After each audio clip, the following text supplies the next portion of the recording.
Hi everyone, hope you're having a great day. I'm going on live a little bit later today because I had a subbing job today.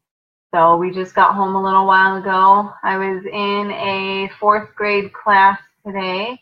They actually were pretty good. There was an aide in the class, and so she helped because she knows, of course, what their behavior should be like or things they should be doing. So if they try to get away with something, she makes sure that she tells them, no, you wouldn't be doing that if your teacher was there.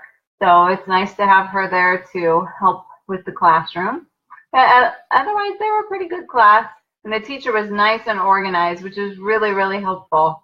The other day, I had a class, and all the teacher had for subplans was 5 sticky notes. And now it's kind of difficult at first. I eventually got subplans about 2.5 hours later from another teacher, but so it's nice to be able to walk into a room when everything's nice and organized and ready to go.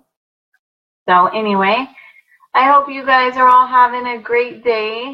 The weather is pretty nice here. It's in the 70s, so it's been nice weather, about 50s in the morning, and then it warms up to be in the 70s in the afternoon, and then cools back down at night, so it's not so warm when we're sleeping.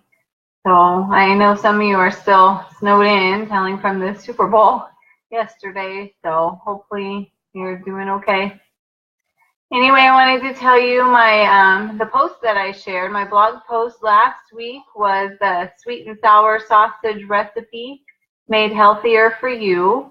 Once a month on my blog post, I'm going to share different recipes that I've adapted either from cookbooks or magazines or just various recipes that I've collected throughout the years. And I modified them all to make them healthier. I've talked about it a little bit before because it makes it so much nicer to have a meal that your family normally likes to enjoy.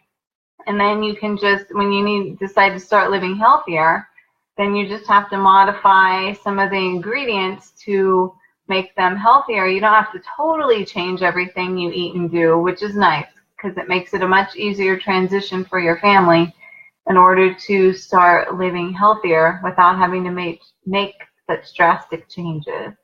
So I gotta scroll over here and look at the recipe over here. So what it is, and it's in my crock pot. I don't know about you, but I love my crock pot. It's so nice to just go ahead and put all the ingredients in there. And this one was 4 to 5 hours, but most of my recipes are 8 to 9 hours. So it's really nice to just throw all the ingredients in there, close it, turn it on, and by dinner time, your dinner is already cooked for you. And so I love my crock pot. It's a really nice thing to use. And this recipe only has 9 ingredients, so it's not too bad. So let me look over here. So what is in a lot of it's nice because most of the ingredients that I have are already in my pantry or refrigerator. So that makes it really easy. Like the ingredients, obviously sausage recipe, we use from Hillshire Farms their chicken sausage because it qualifies for the heart healthy diet. So we use that, and that goes on sale at least once a month at Vons for 2 for $5. So when it's on sale, I always buy both of them, and then I always have that in my refrigerator so that way I can use it for our recipes. And also carrots. We use carrots often, so I usually always have those in my refrigerator. I like to buy the 2-pound bags because the per unit price is much cheaper than buying smaller size bags or baby carrots. So I just buy the 2-pound bag, and we always have it in our refrigerator. And then I just cut them into the smaller sizes. And I'll put the blog post later in the comments, and you can go check it out, and you can see I even share in the post exactly how I cut the carrots to make them that baby carrot size, because it saves a lot of money by doing it that way. Let's see. Then there's so another thing I do when I make the recipe, I like to cut everything first. That makes it much easier rather than just trying to go figure everything out. So I make sure I cut all the vegetables first. and throw them in the crock pot. And then I do the sausage last, even though it's already, you know, the sausage is pre-cooked. I still am really a big wary about germs and sanity and sanitizing things, you know, different things when you cook. And I really want to make sure that things are being cooked the right way. So I always cut the sausage last, just to be sure that that's the last thing, because, you know, meat shouldn't, after you cut raw meat, you definitely shouldn't cut anything else on that cutting board until you clean it. So I always like to do my vegetables first and then the meat last. Hi, Kristen. It's nice to see you. Thanks for joining. Okay, so after the vegetables, I cut the carrots and the onions. There's also green pepper in there, but my family just mostly picks it out, so I don't include it, but I did put it in the recipe in case you guys like, and your family likes green peppers. And then one thing I noted about cutting is everything doesn't have to be uniform, because that will slow you down. So I know you guys want to get things done, cooked quickly, so that you have more time for family time and everything. So if you just cut them up, it's okay if they're not exactly all the right size. Some can be bigger, some can be smaller. That's perfectly fine. One of my uncles actually gave me that tip one time. I usually host the holidays, and they came over and he was watching me cut, and he likes to cook also. And he told me, you know, you don't have to have them all the perfect size. It's okay. And I just needed to hear that from somebody. And after that, what a difference it made. Made cutting things up so much quicker and less stressful for me. So now I give you that tip so you can do things quicker and have less stress too. Okay, so then after I cut the meat, then I like to quarter the sausage. I put a tip about that in my blog post also, because it just makes enough so that there's lots more pieces.